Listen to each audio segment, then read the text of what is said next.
Em recente debate na Globo News, mediado por William Wack, o ex-chanceler Luiz Felipe Lampreia reconheceu que a política externa brasileira, desde o primeiro mandato de Lula, nada tem a ver nem com os interesses do Estado e da nação, nem com o tradicional compromisso democrático, expressão dele, que se abstinha de interferir nos assuntos internos de outras nações. É, ao contrário, uma política de intervenção, ao mesmo tempo ativa e seletiva, inteiramente determinada por interesses partidários e voltada à criação de um bloco ideológico de esquerda. O centro condutor dessa política, disse ele, é o Foro de São Paulo. Os outros dois debatedores, o professor da UNB, Eduardo Viola, e Alberto Pfeiffer, do Conselho Empresarial da América Latina, sem tocar no nome da entidade tabu, que já teria exigido demais, concordaram essencialmente com o diagnóstico. Parece, portanto, que ao menos uma parte da elite pensante do nosso país conseguiu absorver finalmente aquilo que um pouco de inteligência e honestidade deveria tê-la feito admitir 10, 12 ou 15 anos atrás, em tempo de impedir que o processo tomasse o rumo que tomou. Esse rumo define-se em poucas palavras. O Estado brasileiro cessou de existir como entidade autônoma, tornou-se um órgão do PT, que por sua vez é um órgão do Foro de São Paulo, Comando Geral da Revolução Comunista no continente. Ponto final.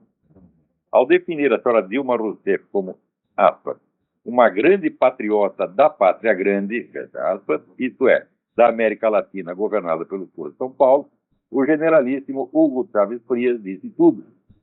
Esse estado de coisas, que em 2004 já se podia enxergar com os olhos da cara, vê o meu artigo assunto encerrado no meu site, não é mais reversível nem por via eleitoral, nem por golpe militar ou parlamentar, nem por nenhum recurso legal ou ilegal conhecido. Declarações na Globo News não lhe fazem nem cócegas.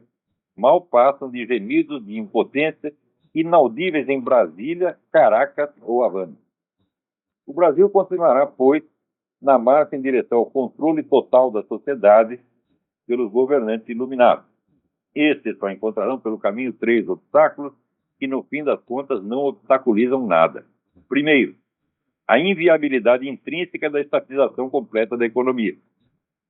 Não há um só líder comunista no mundo que não esteja consciente desse pequeno problema, ao qual, no entanto, já se adaptaram alegremente ao aceitar a partilha do poder entre a elite revolucionária e meia dúzia de grandes grupos econômicos, a fórmula perfeita da economia fascista. A mente revolucionária, como vocês sabem, percebe tudo às avessas. Não raro, para conhecer a verdade, basta ler os teóricos do comunismo e inverter o que eles dizem. Quando, nos anos 30, os luminares da interpretação marxista da história teorizaram que a economia fascista era a salvação in extremis do capitalismo, isso queria dizer, objetivamente, que ela seria, como acabou sendo, a salvação do socialismo. A China que eu digo. Segundo, a resistência passiva, ou melhor dito, a preguiça da sociedade em adaptar-se a mudanças culturais forçadas, contra as quais, em compensação, não moverá uma palha. Isso quer dizer apenas que o processo será lento e anestésico, o que o tornará ainda mais possante e irreversível.